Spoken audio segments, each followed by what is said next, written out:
అశ్వదండంతటిని హిజ్కియాను యూదా ప్రజలను భయపడుతున్నటువంటి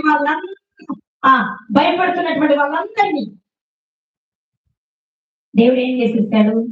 తన దూతని పంపి రాత్రికి రాత్రి 1,80,000 మందిని